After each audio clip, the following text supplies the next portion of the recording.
창밖에는 진눈깨비가 흩날리고 있었습니다. 10년 전 그날도 그랬지요. 손끝이 갈라지는 추위 속에서도 저는 엄마의 치맛자락을 놓지 않으려 발버둥을 쳤습니다. 엄마, 가지마. 나 할머니 무서워. 나도 데려가면 안 돼? 재원해도 엄마는 대답이 없었습니다. 아니, 차마 입을 떼지 못하는 것 같았습니다. 엄마의 눈동자엔 초점이 없었고 그저 떨리는 손으로 제 머리를 한번 쓰다듬었을 뿐입니다. 연수야, 할머니 말씀 잘 듣고 있어. 엄마 금방 올게. 착한 아이로 있으면 엄마가 금방 데리러 올게. 그것이 엄마가 제게 남긴 마지막 거짓말이었습니다. 그 말을 끝으로 엄마는 낡은 가방 하나를 든 채 대문을 나섰습니다. 뒤에서 들려오는 시어머니, 그러니까 제 할머니의 서슬퍼런 호통 소리는 지금도 귀에 생생합니다. 애비 잡아먹은 년이 어디서 감히 애까지 데려가려 들어. 몸만 나가. 이 집안 핏줄은 절대 못 준다. 다시는 이 근처에 발도 들릴 생각 마라. 할머니의 독설은 날카로운 칼날이 되어 엄마의 등 뒤에 꽂혔고 저는 대문 틈으로 멀어지는 엄마의 뒷모습을 보며 목이 터지라 울었습니다. 가난은 죄였습니다. 아니, 남편을 일찍 보낸 여자의 운명은 그 자체로 형벌이었던 시절이었죠. 아버지가 사고로 돌아가신 후 시댁의 모든 화살은 엄마를 향했습니다. 재수없는 년, 남편 잡아먹은 년. 그 모진 소리를 다 들으면서도 저 하나 때문에 버텼던 엄마였는데 결국 할머니는 엄마를 강제로 내쫓았습니다. 저는 그날 이후로 버려진 아이라는 낙인을 가슴에 새긴 채 살아야 했습니다. 학교 운동회 날 다른 친구들이 엄마가 정성껏 싸온 김밥을 먹으며 웃고 떠들 때 저는 수도가에서 찬물로 배를 채웠습니다. 가슴속에 응어리가 생기기 시작했습니다. 나를 버리고 떠난 엄마, 단 한 번도 찾아오지 않은 그 여자를 평생 저주하겠노라고 다짐했습니다. 엄마 같은 거 필요 없어. 나 혼자서도 잘 살 거야. 어린 저는 그렇게 매일 밤 눈물로 베개를 적시며 도끼를 품었습니다. 엄마가 떠난 그날 밤 대문 밖은 칠흑 같은 어둠이었습니다. 저는 대문 앞에 쪼그리고 앉아 엄마가 두고 간 온기를 찾으려 바닥을 더듬었습니다. 할머니는 그런 저를 보고 혓바닥을 차며 말씀하셨죠. 등신 같은 년, 버리고 간 년을 기다려서 뭐해. 이제 내 애미는 죽었다고 복창해라. 그날 이후 제 삶은 색깔을 잃었습니다. 학교에서 돌아오면 나를 반겨주는 건 따뜻한 밥상이 아니라 차갑게 식은 방바닥과 할머니의 잔소리뿐이었습니다. 애비 잡아먹은 년 자식 아니랄까봐 하는 짓도 지 애미랑 똑같네. 할머니는 제가 조금이라도 엄마를 닮은 행동을 하면 불같이 화를 내셨습니다. 제가 엄마가 즐겨 부르던 콧노래라도 흥얼거리면 할머니는 제 입등을 사정없이 내리치셨습니다. 저는 엄마의 흔적을 지워야만 살아남을 수 있었습니다. 엄마가 남기고 간 낡은 손수건 하나조차 할머니 몰래 마당 구석 땅속에 묻어야 했습니다. 밤마다 그 땅을 파헤쳐 손수건에 밴 엄마의 냄새를 맡으며 울었습니다. 엄마, 왜 안 와? 금방 온다며. 하지만 계절이 10번이 넘게 바뀌어도 대문은 열리지 않았습니다. 그리움은 서서히 증오로 변해갔습니다. 그래, 할머니 말이 맞을지도 몰라. 엄마는 나를 짐으로 생각해서 버리고 간 거야. 자기 혼자 편하게 살려고 어린 나를 이 지옥에 던져놓고 간 거야. 저는 그렇게 제 마음속에 엄마를 스스로 죽였습니다. 엄마라는 단어를 입 밖으로 내뱉지 않은 지 5년이 지났을 때 저는 비로소 할머니의 마음에 드는 독한 손녀가 되어 있었습니다. 시간은 무심하게 흘러 저는 어느덧 성인이 되었습니다. 할머니의 모진 구박과 차별 속에서도 저는 독하게 공부했습니다. 잠을 줄이고 끼니를 걸러가며 공부한 끝에 대기업에 입사했고 남들이 부러워하는 조건을 갖추게 되었죠. 하지만 제 마음 한구석은 늘 시베리아 벌판처럼 차가웠습니다. 사랑이라는 감정조차 제게는 사치처럼 느껴졌고 누군가에게 마음을 여는 법을 잊어버렸습니다. 그런 저에게 진우 씨가 다가왔습니다. 다정한 성격의 그는 제 얼어붙은 마음을 조금씩 녹여주었습니다. 하지만 결혼을 앞두고 상견례 날짜가 잡히자 억눌러왔던 불안함이 다시 고개를 들었습니다. 부모님은 어떻게 되시니? 라는 물음에 저는 차마 입이 떨어지지 않았습니다. 아버지는 돌아가셨고 어머니는 안 계십니다. 제 대답에 진우 씨 가족들은 안쓰러운 표정을 지었지만 그 시선조차 제게는 수치심으로 다가왔습니다. 상견례 당일 저는 저를 키워준 할머니를 모시고 나갔습니다. 할머니는 그곳에서도 제 엄마에 대한 험담을 멈추지 않았습니다. 얘가 애미 없이 자라서 좀 드세긴 해도 제가 엄하게 키워서 가정교육은 확실합니다. 그 애미라는 여자는 제 새끼 버리고 도망간 독한 년이라. 사돈댁 어른들 앞에서 할머니의 입에서 나온 그 말들은 제 가슴을 다시 난도질했습니다. 상견례를 마치고 돌아오는 길, 저는 참았던 울음을 터뜨렸습니다. 할머니, 제발 그만 좀 하세요. 엄마가 왜 떠났는지 할머니가 제일 잘 알잖아요. 제 외침에 할머니는 콧방귀를 끼며 대꾸했습니다. 알긴 뭘 알아.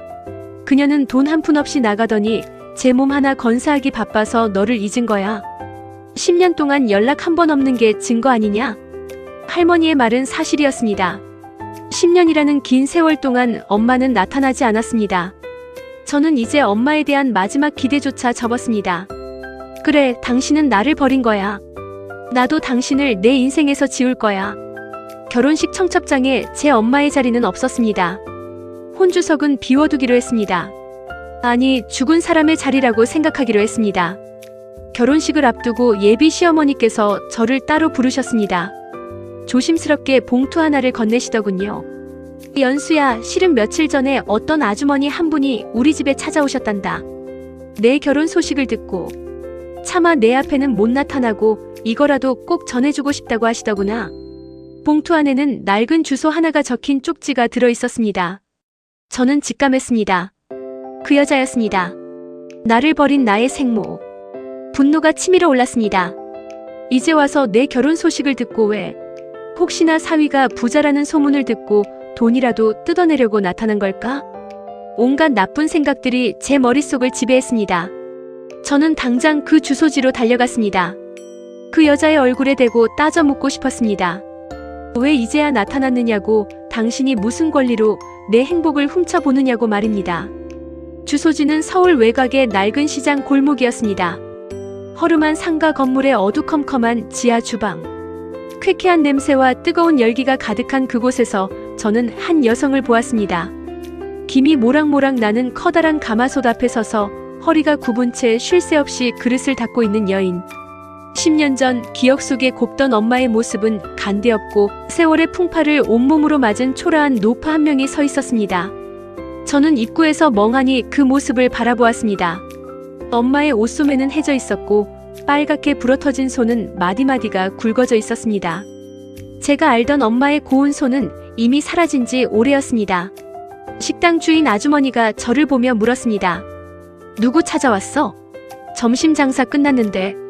저는 얼결에 대답했습니다. 저 아주머니를 좀 아는데. 제 시선을 눈치챈 주인 아주머니는 한숨을 내쉬며 말을 이었습니다. 에휴, 저 사람 참 불쌍해. 여기서 10년째 일하는데 자기 입에는 풀칠도 안 한다니까. 하루 두 끼를 손님들이 남긴 밥이나 식당 잔반으로 때우면서도 쉬는 날 한 번 없이 일만 해. 그렇게 지독하게 모아서 어디에 쓰나 했더니 세상에. 헤어진 딸 자식 앞날에 보태야 한다고 그러더라고. 자기 몸 망가지는 줄도 모르고 말이야. 그 순간 제 심장이 멈추는 것 같았습니다. 식당 구석 낡은 탁자 위에는 엄마가 쓰던 것으로 보이는 낡은 통장 하나가 놓여 있었습니다. 주인 아주머니가 잠시 자리를 비운 사이 저는 홀린 듯 그 통장을 펼쳐보았습니다. 통장에는 2014년부터 지금까지 매달 단 한 번도 거르지 않고 입금된 흔적이 있었습니다. 10만원, 20만원, 어떤 달은 5만원. 그 적은 액수들이 모여 꽤 큰 금액이 되어 있었습니다. 그리고 입금 자명 옆에는 삐뚤삐뚤한 글씨로 이렇게 적혀 있었습니다. 우리 딸 교복 사줄 돈, 우리 딸 대학 등록금, 우리 딸 시집갈 때 미천. 통장 종이는 눈물 자국 때문인지 여기저기 울퉁불퉁하게 변해 있었습니다. 10년 동안 제가 엄마를 저주하고 원망하는 동안 엄마는 이 차가운 지하 주방에서 제 이름 석자를 가슴에 묻고 피눈물을 흘리며 돈을 모았던 것입니다. 엄마. 저도 모르게 신음 같은 목소리가 터져 나왔습니다. 통장을 가슴에 품고 식당을 뛰쳐나온 제 발걸음은 갈 곳을 잃고 비틀거렸습니다. 눈앞이 흐릿해져 자꾸만 가로등에 몸을 부딪혔습니다. 10년입니다. 무려 3650일이라는 시간 동안 저는 엄마를 나를 버린 비정한 여자라 부르며 저주했습니다. 그런데 그 시간 동안 엄마는 단 한순간도 저를 놓은 적이 없었습니다. 그 좁고 습한 지하 주방에서 손마디가 다 뒤틀리도록 그릇을 닦으며 제 이름을 불렀을 엄마를 생각하니 가슴이 찢어지는 것 같았습니다. 집에 돌아오자마자 저는 할머니를 붙잡고 울부짖었습니다. 거실 바닥에 통장을 내던지며 소리를 질렀습니다. 할머니, 이게 뭐야? 이게 대체 뭐냐고. 엄마가 나 버린 거라며. 나 잊고 새 인생 찾아서 떠난 거라며. 할머니는 바닥에 떨어진 낡은 통장을 보더니 얼굴색이 하얗게 질렸습니다. 평생 당당하던 할머니의 어깨가 처음으로 작게 떨리기 시작했습니다. 할머니는 한참 동안 입을 뗐다 다물기를 반복하다가 결국 거실 소파에 힘없이 주저앉았습니다. 그래, 내가 죄인이다. 내가 내 엄마를 사지로 몰아넣었어. 할머니의 입에서 나온 진실은 참혹했습니다. 아버지가 돌아가신 후 할머니는 엄마에게 제안을 했다고 합니다.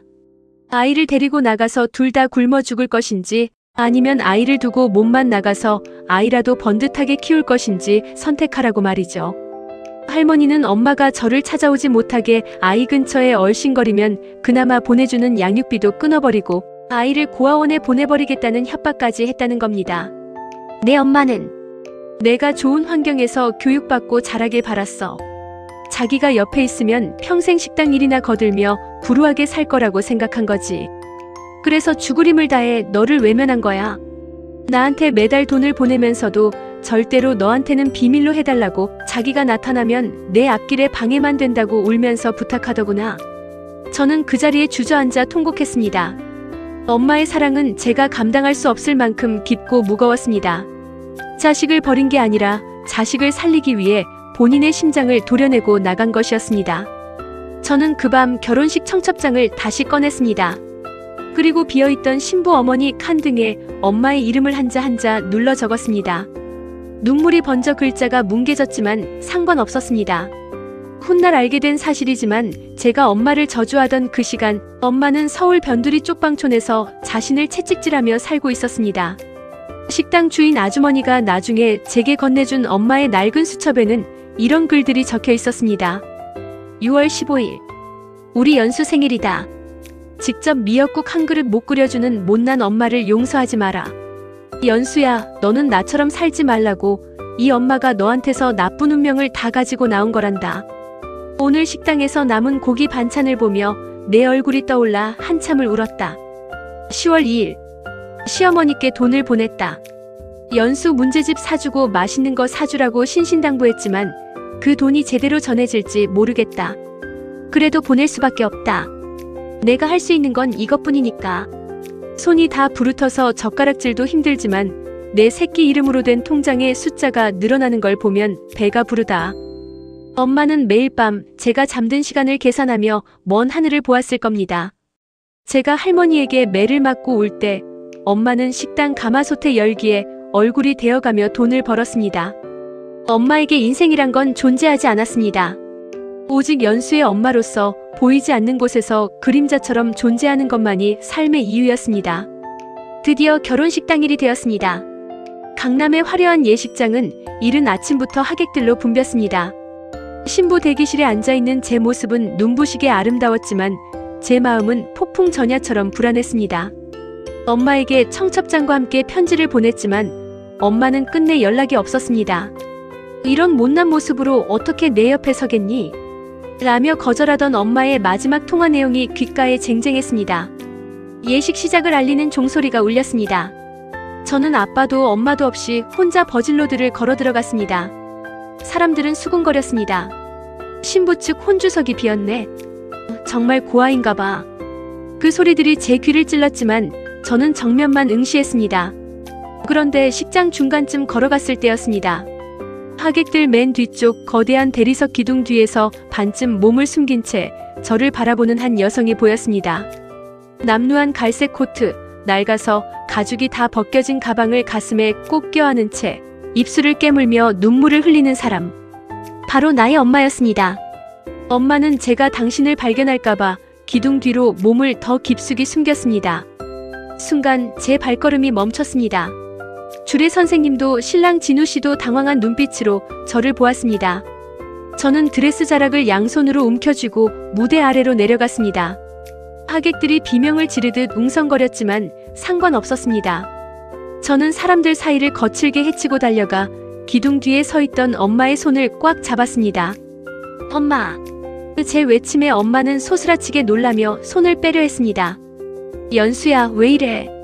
사람들이 보잖아. 얼른 들어가. 너 오늘 제일 예뻐야 하는데 엄마 때문에 망치면 안 돼. 얼른 가. 엄마의 손은 얼음장처럼 차가웠고 여전히 물기를 가득 머금은 채 떨리고 있었습니다. 하지만 저는 엄마의 그 거친 손을 절대로 놓지 않았습니다. 오히려 더 세게 움켜쥐고 엄마를 예식장 한가운데로 이끌었습니다. 여러분, 이분이 제 어머니입니다. 저를 위해 10년을 지옥에서 사신 제 진짜 엄마입니다. 제 목소리가 마이크도 없이 식장 전체에 울려 퍼졌습니다. 하객들은 찬물을 끼얹은 듯 조용해졌습니다. 저는 엄마를 이끌고 비어있던 신부 측 혼주석으로 향했습니다. 엄마는 내가 여기 어떻게 왔니? 라며 주저앉으려 했지만 저는 엄마를 강제로 의자에 앉혔습니다. 그 순간 시어머니가 다가오셨습니다. 그리고 놀랍게도 엄마의 손을 맞잡으셨습니다. 사부인 고생 많으셨습니다. 연수 이렇게 예쁘게 키워주셔서 감사합니다. 이제 숨지 마세요. 오늘 주인공은 신부와 신부 어머니이십니다. 예비 시어머니의 따뜻한 말 한마디에 엄마는 결국 참았던 울음을 터뜨렸습니다. 10년의 세월 동안 가슴에 맺혔던 응어리가 그 눈물 속에 녹아내리는 것 같았습니다. 독서를 내뱉던 할머니도 멀리서 고개를 숙인 채 손수건으로 눈가를 닦고 있었습니다. 결혼식이 끝나고 피로 현장에서 엄마는 제게 조용히 봉투 하나를 건넸습니다. 아까 보았던 그 낡은 통장이었습니다. 연수야, 여기 있는 돈. 내 이름으로 만든 거니까 내가 가져가. 엄마는 너 드레스 입은 모습 본 것만으로도 이제 죽어도 한이 없다. 저는 그 통장을 엄마의 주머니에 다시 넣어드렸습니다. 엄마, 이 돈은 엄마랑 나랑 같이 여행 갈 때 쓸 거야. 그리고 이제 식당 일 그만둬. 나랑 같이 살자. 내가 엄마의 10년을 다 보상해줄게. 사랑하는 시청자 여러분, 가족이란 때로는 가장 큰 상처를 주기도 하지만 결국 그 상처를 치유하는 것도 가족뿐이라는 것을 저는 오늘 깨달았습니다. 엄마의 낡은 통장 속에 담긴 건 단순한 돈이 아니라 자식을 향한 숭고한 희생이었습니다. 여러분도 혹시 마음속에 미워하는 누군가가 있나요? 그 사람의 진실을 마주할 용기를 내보시길 바랍니다. 제가 10년 만에 엄마의 손을 잡았던 그날처럼 여러분의 삶에도 기적 같은 화해가 찾아오길 진심으로 기도합니다. 긴 이야기 들어주셔서 감사합니다.